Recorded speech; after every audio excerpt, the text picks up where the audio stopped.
When Jesus spoke in parables, he was trying to teach us something.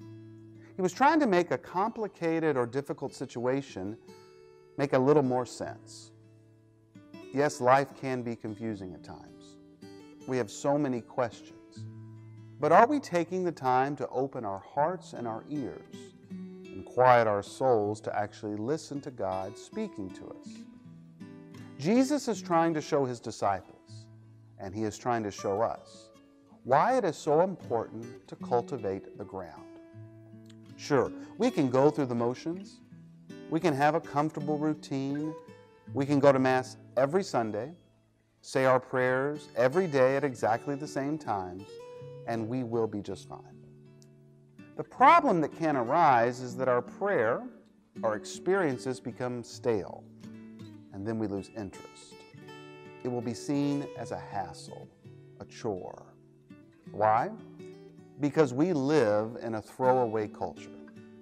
If I don't want something anymore, I can just dispose of it, throw it away, and get something new. That could be as simple as a new phone to as difficult and complex and painful as throwing away and getting a new spouse. For example, we tend to give up or throw away stuff because we lack patience, perseverance, and trust. Brothers and sisters, we must give things and people a chance to grow, a chance to change, prosper, and flourish. We must hold on to the good things that we have and stop searching for something greater or better. Sometimes good is good enough. I hope you and your loved ones are having a fruitful and blessed Lent. Now let's hear from one of our parishioners on this Gospel from Luke. My name is Sharon Roberts with some reflections on the Gospel for the third week of Lent. In this week's Gospel, we hear the story of the fig tree that bore no fruit. The owner wanted it cut down, but the gardener offered to cultivate the ground and enrich the soil to make the tree more productive. We should examine the fruitfulness of our own personal fig trees. We have been called since baptism to bear good fruit for the kingdom of God. The question is, how do we enrich the environment of our lives? One means is through prayer.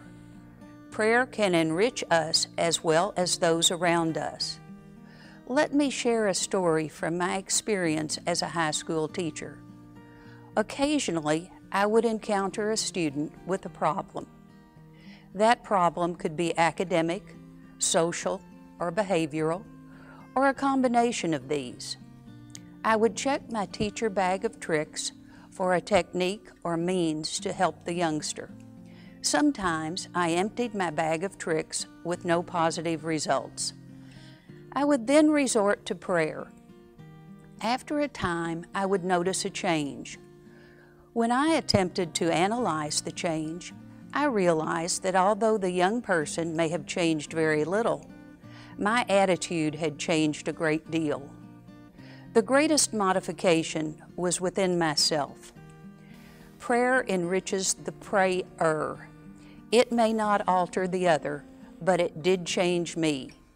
It changed my mind, my heart, my outlook, my attitude, and/or my behavior toward the teenager. As a result of prayer, I then was better equipped to help the student. I can personally attest that the prayer for the student helped me more than they helped the youngster. If your fig tree needs to bear more fruit, such as the fruits of generosity, acceptance, kindness, positivity, or gratitude, try prayer to enrich the environment of your life. Prayer made me better able to become more fruitful for the kingdom of God. Lent is the perfect time to examine our lives and to ask, how is my fig tree bearing fruit? And how can I enrich its environment?